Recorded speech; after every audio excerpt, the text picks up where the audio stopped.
Depuis maintenant plusieurs mois, des compatriotes me sollicitent pour donner mon avis sur des questions qui concernent le destin algérien et dont ils observent des évolutions qui les préoccupent. Pour un certain nombre de raisons, je n'ai pas pu répondre à ces interrogations, bien légitimes. Il y a évidemment la censure qui ne favorise pas l'expression libre et spontanée entre les observateurs et les acteurs de la vie publique.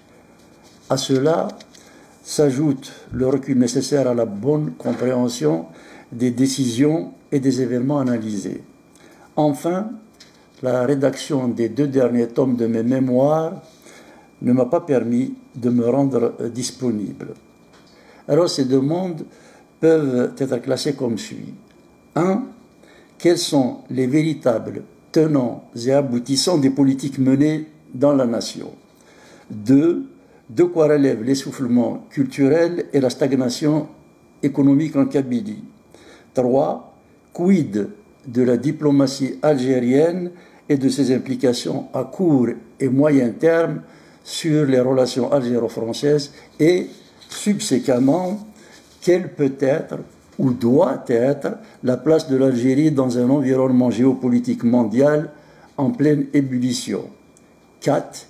Quel rôle peut jouer la diaspora pour pallier à la congélation politique qui prévaut dans le pays? Enfin, 5. Quelles sont présentement les perspectives les plus plausibles pour l'Algérie et la région nord-africaine? On peut, je crois, évoquer 2 repères pour dater les grandes lignes du pouvoir actuel en Algérie.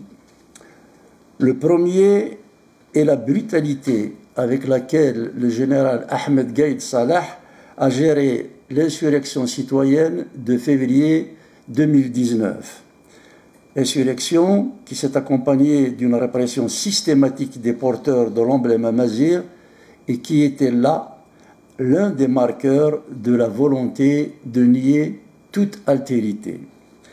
Quelque temps plus tard, un second signe politique important arrive. Au mois de juin 2021, le chef de l'État a accordé une interview à l'écrivain Kamel Daoud dans le magazine français Le Point, où il déclarait, je cite, « l'islamisme politique turc ne me pose aucun problème ». بعض المسؤولين اللي راهم في أعلى مستوى قالوا خلينا هذه الحركة تدخل بقوة في الحكومة الجزائرية لأن هي ما استعملش العنف.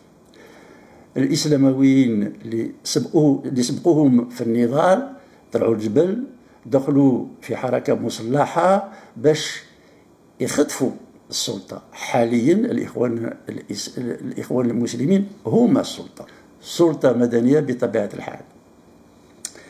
Les frères musulmans ont une stratégie planétaire mondiale bien connue, c'est l'entrisme. Et on ne voit pas pourquoi ils changeraient de stratégie aujourd'hui en Algérie, maintenant qu'ils sont à la porte du pouvoir.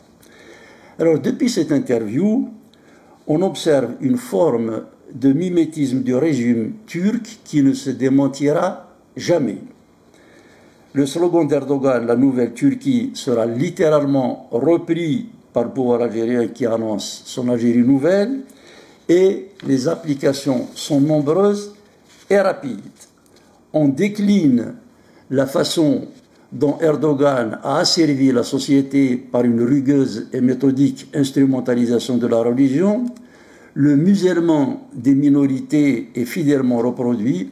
On tente même d'oser la domestication progressive de l'armée, et les soumissions de la justice et de la presse indépendante deviennent la règle. Le parti MSP, filiale locale de l'Internationale des Frères musulmans, par ailleurs minoritaire, se voit propulsé au rang de maître d'œuvre de la politique gouvernementale. Il impose ses lois au Parlement et gère à sa guise les secteurs de l'éducation, de la justice, de la culture, de l'information, du commerce extérieur, etc., sans compter le commerce informel qui était déjà contrôlé par le bazar et qui échappe à toute disposition juridique, réglementaire ou fiscale. Ces choix se traduisent par des décisions très concrètes. Le volume des échanges économiques évolue de façon constante en faveur de la Turquie, qui devient le troisième partenaire d'Alger après l'Union européenne et la Chine. Le code de procédure pénale, particulièrement liberticide, se cale sur celui d'Erdogan, mais c'est dans l'éducation, la culture et le secteur de l'information que cette politique a le plus d'impact sur le destin algérien. Les programmes scolaires et la recherche universitaire continuent à être purgés de tout ce qui ne contribue pas à renforcer la dilution de la nation algérienne dans la Oumma.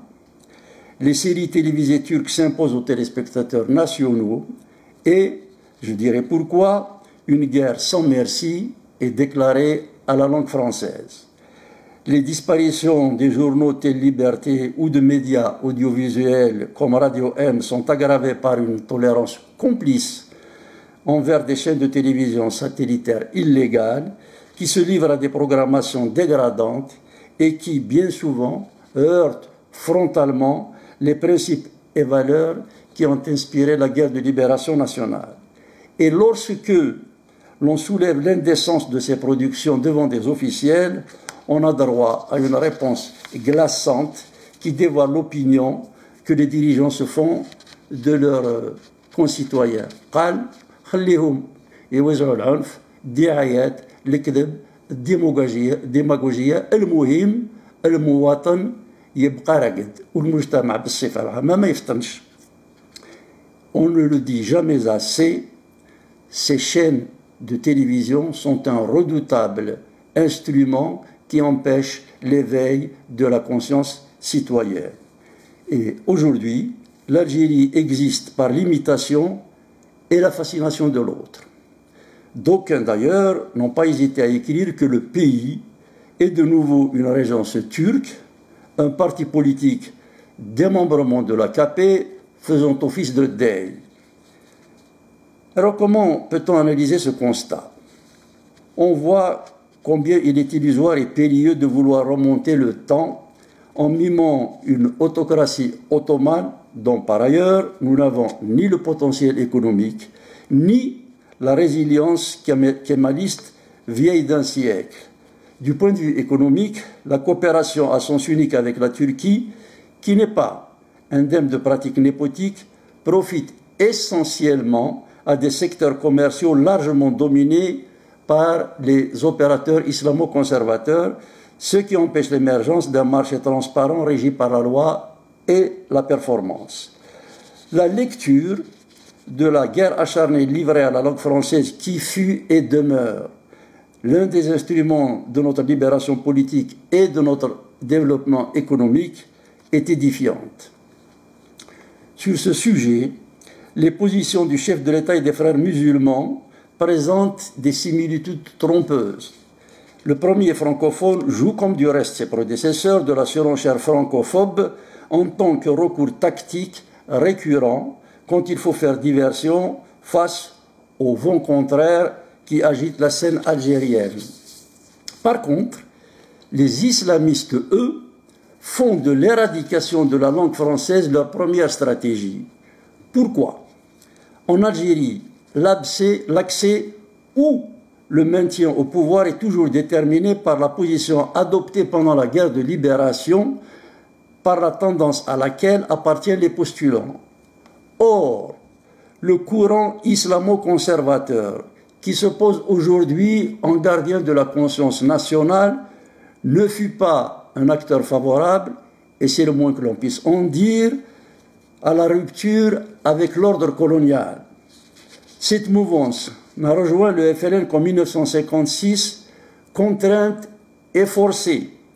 Il se trouve que l'essentiel de ce qui a été conçu, dit et écrit dans le mouvement national en faveur de l'émancipation algérienne a été fait en français.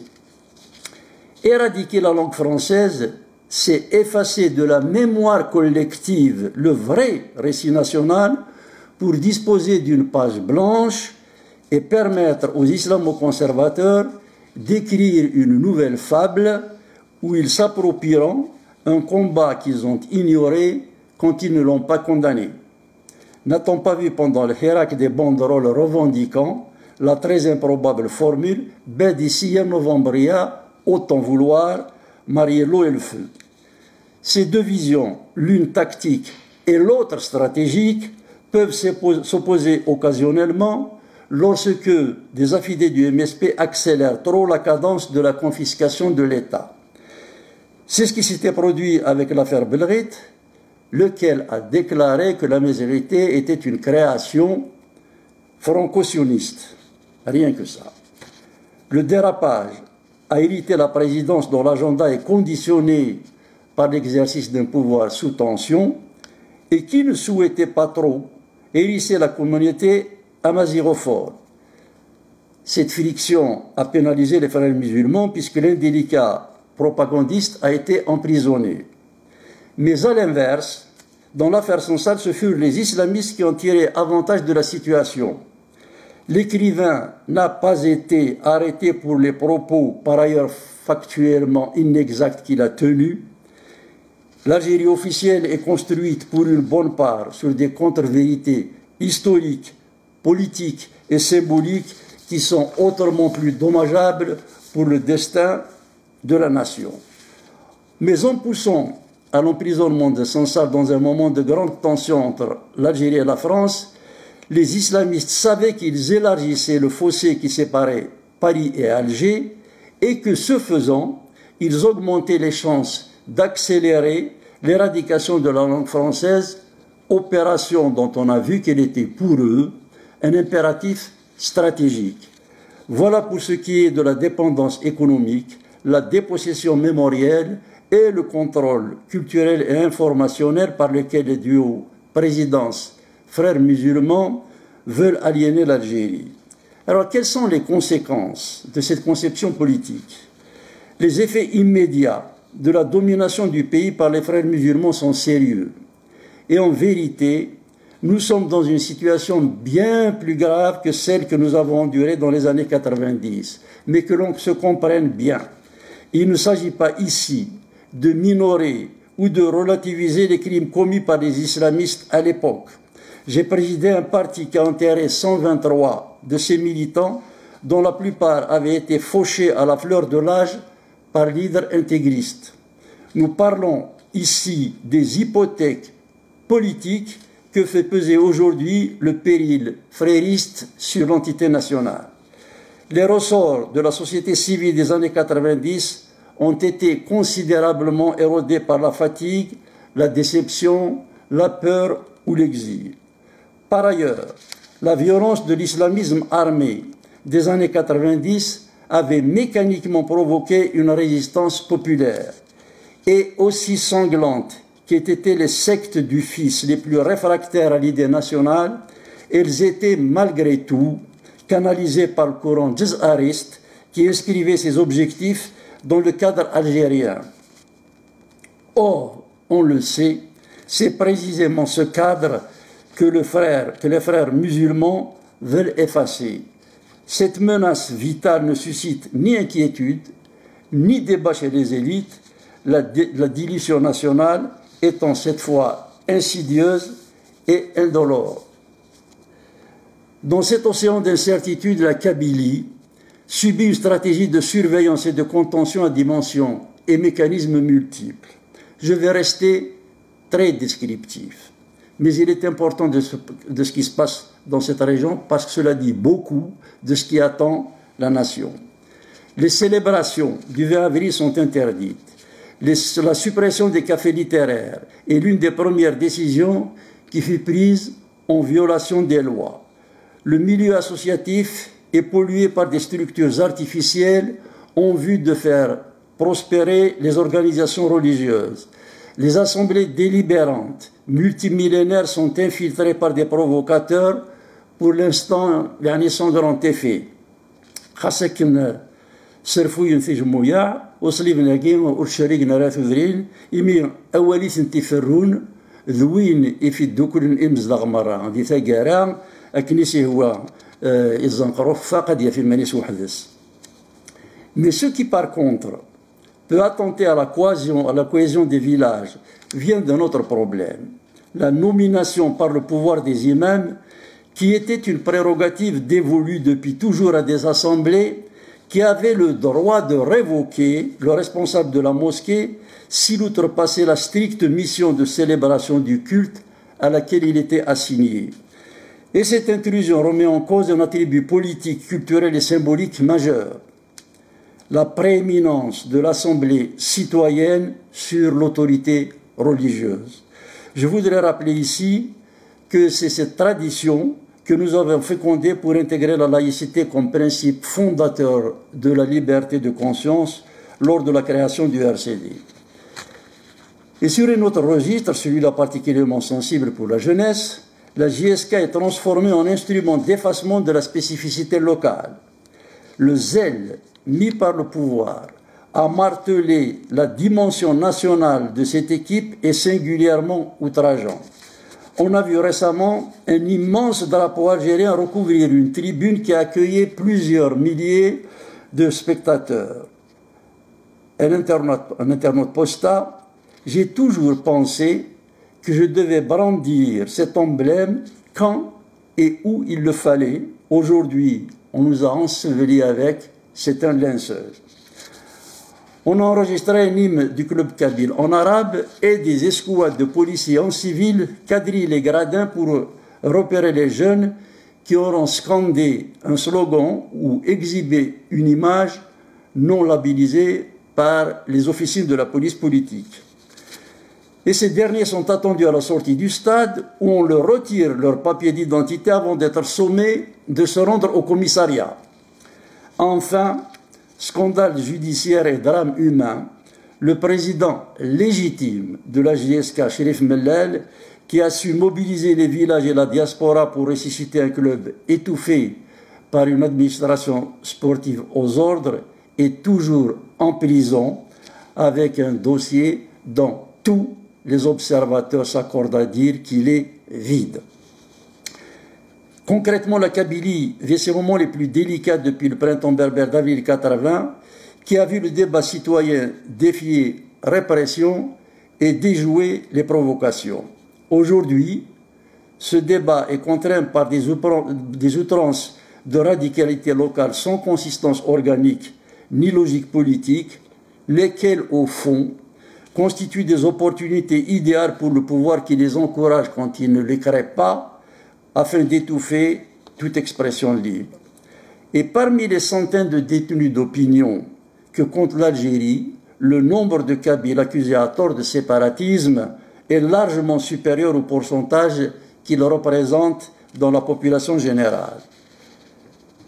Ce sectarisme vient d'être illustré jusqu'à la caricature par l'intervention scélérate du ministre de l'Éducation nationale qui a pris le temps pour contester la première place de la wilaya de Tizi Ouzou lors de la publication des résultats du brevet en invoquant des moyennes enregistrées par un établissement algérien basé en France. Une argutie qui en plus s'avérera fausse. On voudrait poser une question simple au ministre frériste. Aurait-il été aussi inquiet et si vigilant si c'était une autre wilaya qui avait remporté ce challenge? Le simple fait que cette interrogation se pose renseigne sur la proximité de l'abîme qui nous guette. Cette stratégie de répression politique et culturelle est accompagnée par un sévère désinvestissement économique. Depuis des années, bien rares sont les projets structurants qui sont programmés en Kabylie. Et pour l'heure, les citoyens organisent la résistance par des stratégies de survie. Ils protègent autant qu'ils le peuvent les assemblées villageoises, initient des chantiers de volontariat pour faire vivre leur tradition de solidarité, tracent des parcours de randonnée pour protéger leur environnement et stimulent chez les jeunes les talents qui investissent la chanson de combat. Des comités instituent des prix récompensant les meilleurs auteurs de romans ou de films amazirs.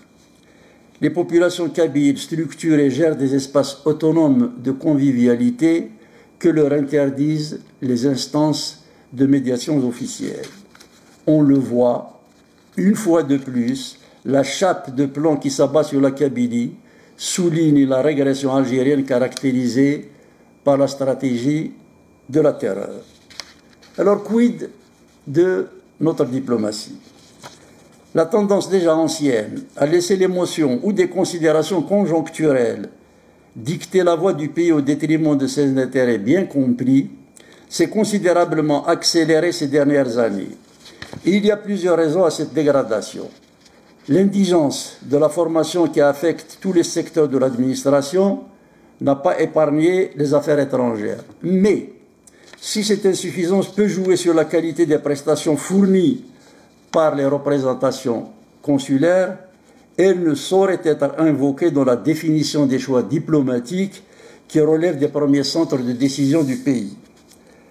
L'illusion refroidie de l'intégration dans les BRICS, l'alignement sans nuance sur la Russie dans la crise ukrainienne, laquelle Russie appuie sans réserve une junte malienne plus que jamais hostile à Alger, la réaction épidermique exprimée vis-à-vis de l'Espagne, réaction reniée 2 ans plus tard sans que Madrid n'ait en rien changé sa position sur la question du Sahara, le soutien cynique et imprudent apporté à Bachar al-Assad quelques semaines avant sa chute, la crise ouverte avec la France et dont le pouvoir peine à s'extraire sont quelques illustrations d'une diplomatie erratique et improvisée sur fond de grande instabilité de notre service de renseignement, eux-mêmes soumis à une noria qui pèse sur leur performance.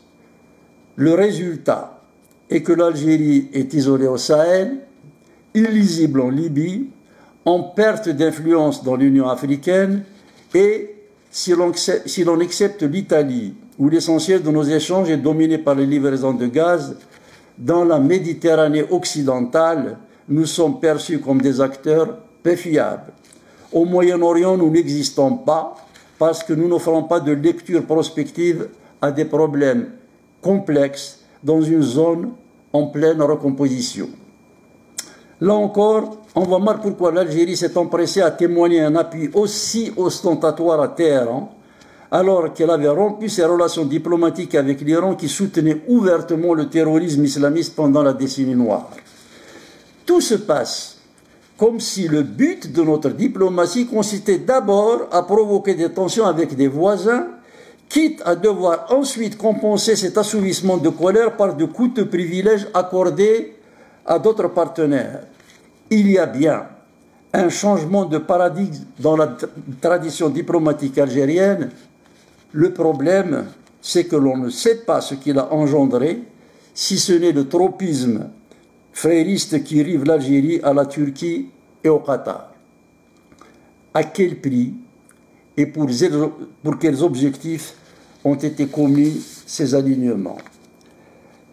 La prévalence du religieux dans la vie nationale se retrouve dans la politique étrangère. La mosquée de Paris, à laquelle sont alloués des moyens financiers colossaux, est, de fait, l'ambassade d'Algérie en France. Les intellectuels, les scientifiques, les artistes, les sportifs sont invités ou discrètement sommés de venir enregistrer des clips qui sont aussitôt mis en ligne, manière de dire que nulle autorité, nulle notoriété ne saurait être légitime si elle n'a pas reçu l'aval d'un lieu de culte. L'Algérie prend bel et bien le chemin d'une république islamique qui impose la mosquée comme site d'expression et de validation de la vie politique et culturelle, alors que le centre culturel algérien est laissé à l'abandon. Venons-en maintenant à notre diaspora. L'obséquiosité affichée par certaines élites à la mosquée de Paris, que ces postures soient d'ailleurs contraintes ou consenties, montre que le désarmement intellectuel et moral a gagné des catégories que l'on pensait à l'abri des pressions politiciennes qui mènent en fait à une démission, pour ne pas dire un renoncement citoyen. Pour autant, la diaspora demeure toujours globalement réfractaire à la clientélisation du système. Est-elle actuellement apte à constituer une alternative à la dérive islamiste? Rien n'est moins sûr. Pour avoir animé plusieurs conférences, débats dans les pays francophones d'Europe ou d'Amérique du Nord, je crois pouvoir dire que cette perspective est plus une potentialité qu'une possibilité concrète immédiate. Et cela pour une raison d'apparence paradoxale. Comme en toute situation, il y a bien sûr des exceptions, mais ce sont généralement les émigrés les plus diplômés qui esquivent ou escamotent le débat sur les problèmes algériens.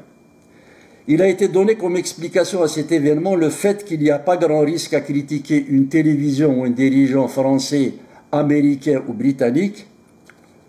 La peur d'être fiché et risquer d'être interpellé à l'aéroport ou de se voir refuser un document par une représentation consulaire joue certainement dans le mutisme observé sur les abus commis par Alger. Cette interprétation existe, elle n'est pas la seule, ni la plus problématique. Les Algériens expatriés disposent d'un statut social enviable et qui ne veulent pas, malgré tout, assumer leur démission civique compensent cette faiblesse en dénonçant de façon obsessionnelle les dépassements constatés dans leur pays d'accueil. Oublions qu'ils révèlent d'un État indépendant auquel ils doivent d'abord réserver leurs griefs quand leurs droits sont bafoués. On serait d'ailleurs bien en peine de trouver cette vigilance lorsqu'il faut condamner les exactions du terrorisme islamiste. Là encore, le silence est, au-delà de la peur des représailles, justifié par le fait que l'émigré refuserait de s'exprimer sur ces sujets pour ne pas être, dit-on, essentialisé dans ses dimensions musulmanes. Une démission qui n'hésite cependant pas à afficher à chaque fois qu'il doit s'exprimer sur sa condition. On observe que ce statut de musulman ne joue que lorsqu'il faut se déterminer contre l'ordre politique du pays d'accueil. La solidarité et l'empathie avec d'autres nationaux de confession musulmane fait souvent défaut. On ne retrouvera aucun Marocain dans la mosquée de Paris contrôlée par Alger, et l'inverse est vrai dans celle de Bordeaux gérée par un Marocain. Le statut de musulman vaut plus comme étendard de combat que comme ferment d'éveil de la synergie des croyances. Seuls les frères musulmans sous la houlette de la Turquie et du Qatar tentent avec des fortunes diverses de donner une dimension supranationale à leur emprise sur les divers groupements d'immigrés. Globalement cataloguées à gauche, ces catégories sociales invoquent le croque-mitaine de l'extrême droite qui aurait vampirisé l'Occident pour alimenter les réflexes victimaires qui les exonèrent de leur devoir de vigilance et de solidarité vis-à-vis de leur peuple. Et chez l'intellectuel francophone algérien, cette ambivalence se vérifie par l'acceptation du statut de dhimmi. On en arrive à des situations ubuesques, une démonstration cohérente et documentée d'un intellectuel francophone peut être disqualifiée par une allégation approximative, voire inexacte, de son collègue arabophone. Je disais que cette surenchère nationaliste des élites de l'immigration avait quelque chose de paradoxal en ce sens que ce sont les franges socialement les plus modestes qui ne cachent ni leurs doutes, ni leur colère lorsque le régime algérien outrepasse les limites du tolérable. Cela donne des associations immigrées totalement pugnaces et souvent pérennes, mais politiquement incapables de fédérer leurs énergies ou de mutualiser leurs moyens. Pourquoi donc cette dispersion et cette faible accumulation d'expérience dans les luttes? Une première explication s'impose d'elle-même. Naguère influents dans la diaspora, les partis de l'opposition démocratique comme le RCD ou le FFS sont littéralement disparus. Contre-coup de l'hermétisme qui prévaut au pays et de faiblesses internes, ces formations n'ont pas été remplacées par des cadres alternatifs qui offriraient une vision globale dans une phase historique qui appelle rénovation intellectuelle et propositions concrètes. Alors la question de savoir ce que peut faire la diaspora pour cette fois encore indiquer une piste libératrice à la nation est légitime. Encore faut-il accepter d'identifier les mécanismes de ces inhibitions et contradictions intellectuelles, ainsi que ces blocages politiques et culturels.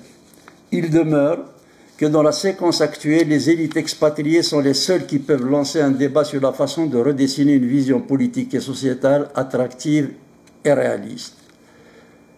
Quelle perspective peut-on tirer après ce tableau?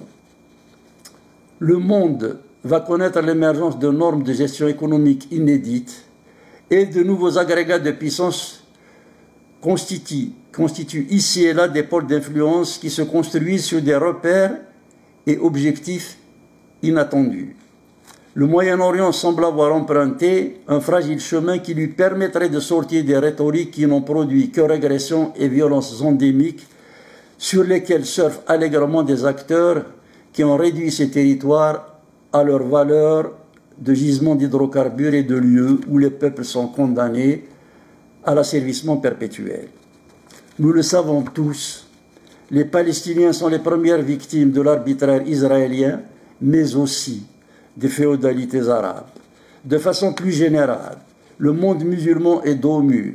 Le fondamentalisme islamiste, longtemps entendu et même analysé par certains experts comme une issue salvatrice au désenchantement de la décolonisation, est désormais désigné comme le troisième fléau des temps modernes après le communisme et le nazisme.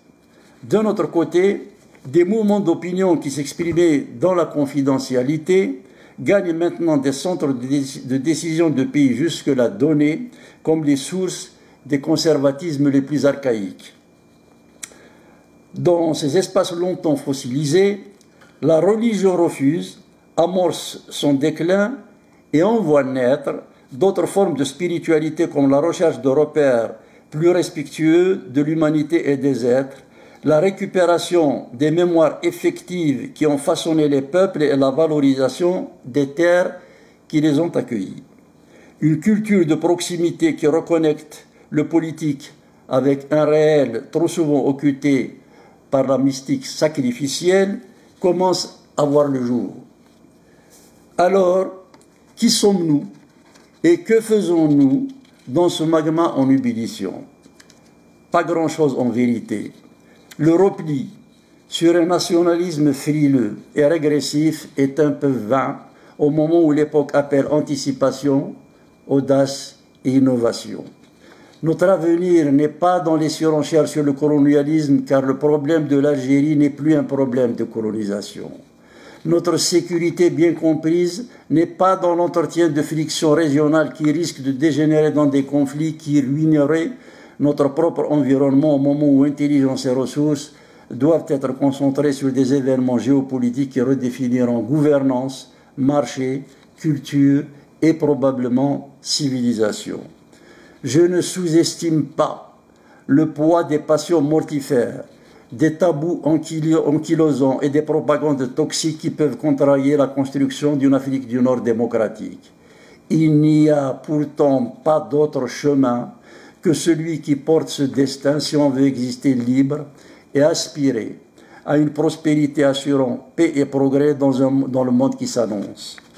Sans vision sur la durée, l'Algérie joue à contre-temps. Répression, censure, désinformation et surenchère démagogique sont des pratiques hors d'époque et dangereuses.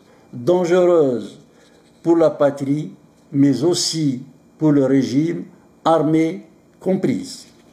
Une société terrorisée est une société fragile et captive de toutes sortes de manœuvres. La porosité à laquelle a conduit l'absolutisme des ayatollahs en Iran donne un exemple saisissant des contre-performances sécuritaires que produisent les stratégies de l'épouvante des pouvoirs paranoïaques. Nous ne pouvons pas continuer à nous voiler la face. Notre pays est vulnérable, notre pays est fragmenté, notre pays est inquiet, notre pays est malade. Le déni dans lequel s'enquistent les dirigeants ne fera qu'amplifier les périls. Aujourd'hui, les opérateurs économiques ont plus peur de la prison que de la concurrence. Ceux qui restent au pays sont ceux dont les investissements ne peuvent plus être arrêtés ou délocalisés. Il n'est pas normal que le taux de change de la monnaie nationale soit dicté par le square Port Saïd et pas la Banque centrale. Il n'est pas normal que le port en eau profonde de Cap Ginette, projet d'intérêt national silonné, ait connu un retard d'1/4 de siècle du simple fait que le promoteur qui allait le réaliser était un Kabyle qui refusait de se laisser domestiquer par la caste dirigeante. Le projet vient d'être confié à un opérateur étranger, sans doute au nom de la souveraineté nationale. L'inflation galopante multiplie les poches de pauvreté que n'importe quelle étincelle peut transformer en brasier. Des maladies éradiquées réapparaissent de nouveau et des patients cancéreux décèdent avant même d'avoir pu obtenir un rendez-vous. Chacun sait que les jeunes et les cadres qui vivent encore en Algérie sont ceux qui n'ont pas pu quitter le pays. La presse algérienne, citée comme exemple dans le Sud, a disparu. La vie culturelle est un désert. Brocardé et même humilié dans son propre pays par des charlatans étrangers, Mohamed Harkoun a légué sa bibliothèque au Maroc. L'universitaire Sam Chaker vient de faire de même. C'est de l'étranger, où je me suis installé depuis 6 ans, que j'ai pu rédiger mes mémoires. Il n'était pas possible d'accéder aux sources permettant de mieux cerner les faits concernant l'histoire d'après-guerre de mon pays. La surenchère engagée par les frères musulmans contre la langue française est un désastre national. Ce n'est pas la France qui pâtira de l'éradication d'un instrument de développement national, mais l'Algérie. Les Kateb Yassine, Mamri, Dib, Djaout et tant d'autres ont contribué à la sauvegarde de la valorisation de la personnalité algérienne. En revanche, la démagogie par laquelle on fait ingurgiter l'anglais constitue un vrai risque de dilution de notre identité nationale. Quand elle arrive dans des moments de tension politique, d'instabilité sociale et de régression intellectuelle, l'américanisation engloutit définitivement culture et histoire domestique. En ces temps de bouleversement planétaire, la responsabilité des élites francophones et arabophones rationalistes est immense. C'est de la convergence de ces deux catégories que dépend le destin algérien. Le baril qui nous a permis de faire de l'improvisation, voire de la provocation, une doctrine, n'est pas un bouclier pérenne. Les volatilités des marchés des hydrocarbures peuvent du jour au lendemain mettre à mal la souveraineté du pays. Demain, les énergies alternatives risquent de provoquer une situation de banqueroute et dans ce genre de perspective, demain, c'est aujourd'hui. L'Algérie ne s'en sortira pas avec des opérations cosmétiques ni même une politique de réforme formelle, si adaptée et pertinente soit-elle. Il n'est pas difficile de dresser un catalogue de mesures à même de remettre le pays à flot. Les effets de telles propositions resteront purement théoriques. Les experts avertis du cas algérien savent que le système en place est inapte à générer une accumulation efficace du capital. Le stade des offres programmatiques est malheureusement dépassé. Le débat doit maintenant s'engager sur la matrice nationale pour penser enfin la nation citoyenne avec des préalables démocratiques qui s'imposeront à tout compétiteur politique. Le logiciel doit être reconfiguré car nous ne savons plus qui nous sommes, où nous allons, ni avec qui nous devons composer. Le moment exige beaucoup de courage et d'humilité. Chacun doit comprendre que l'impasse algérienne n'est pas une affaire de personne, ni même de pouvoir ou de régime civil ou militaire. Un tel gâchis renvoie nécessairement à la responsabilité collective. Je n'ai pas pour habitude de personnaliser les débats. Je ferai ici une exception. Je ne suis pas ce que l'on peut appeler un intime du chef de l'État. Le hasard des affectations et les contingences de la vie politique nationale m'ont amené à le rencontrer sous divers dossiers quand il était Wali de Tizi Ouzou, alors que le parti que je présidais gérait la POI. Plus tard, nous avons eu à nous revoir quand il était ministre de la Culture et de la Communication. J'ai pu observer l'homme et retenir quelques idées sur la façon dont il concevait le service public. Il y a une discordance évidente entre ce qu'il m'avait été donné de constater alors et les options politiques et idéologiques qui s'ancrent dans le pays depuis qu'il est devenu chef d'État. Les contraintes des équilibres claniques qui conditionnent les choix stratégiques dans les régimes oligarchiques ne suffisent pas à expliquer que l'Algérie soit devenue un pays de peur et de surenchère populiste. Je peine aussi à comprendre la prévalence des frères musulmans avec l'emprise de la Turquie qui s'ensuit sur la patrie d'Aben et de Ben Mehdi. Je sais qu'il évalue à sa juste mesure la faiblesse de notre ressource humaine et la régression engendrée par ce problème dans les institutions. Je voudrais croire qu'il a toujours la conscience des enjeux essentiels que sa pratique de l'administration territoriale lui a permis de saisir. Il faut que raison prévale et sortir d'une pente dangereusement glissante. Il y a péril et urgence pour l'Algérie. C'est parce que la solution sera longue et laborieuse qu'il ne faut plus perdre de temps. Nous avons été les enfants gâtés de l'histoire. Nous avons vécu à crédit grâce aux martyrs de nos aînés. Nous avons consommé cet immense capital, évitant d'ensevelir leur mémoire sous nos turpitudes. Une pause est vitale. Une pause pour faire la paix avec notre passé. Une pause pour parvenir à l'apaisement de notre voisinage immédiat. Une pause pour que nos ressources soient mises au service de l'éducation et de l'intelligence et non de l'entretien d'un appareil militaro-policier aussi pléthorique qu'obsolescent ou de la promotion de la démagogie. Une pause pour comprendre que la liberté et notre souveraineté passent par le respect et la vérité que nous nous accordons si nous voulons que les autres nous considèrent comme des acteurs et des partenaires fiables et crédibles. Une pause pour pouvoir affronter le réel du monde d'aujourd'hui. Lorsque la situation est critique, les actes symboliques peuvent restaurer la confiance épuisée par le dépit et la colère. Libérer les détenus d'opinion. Tous les détenus d'opinion serait un acte qui permettrait de voir qu'un dirigeant algérien peut faire le choix de la patrie avant le pouvoir. Ce geste pourrait enfin ouvrir la voie aux débats qui n'ont jamais eu lieu depuis l'indépendance, et cette perspective seule est déjà un immense espoir. Aïd l'Istiqlal Mabrouk, Kimounent Samgest, bonne fête de l'indépendance, Ersoufet, Kawa ala khair, à bientôt.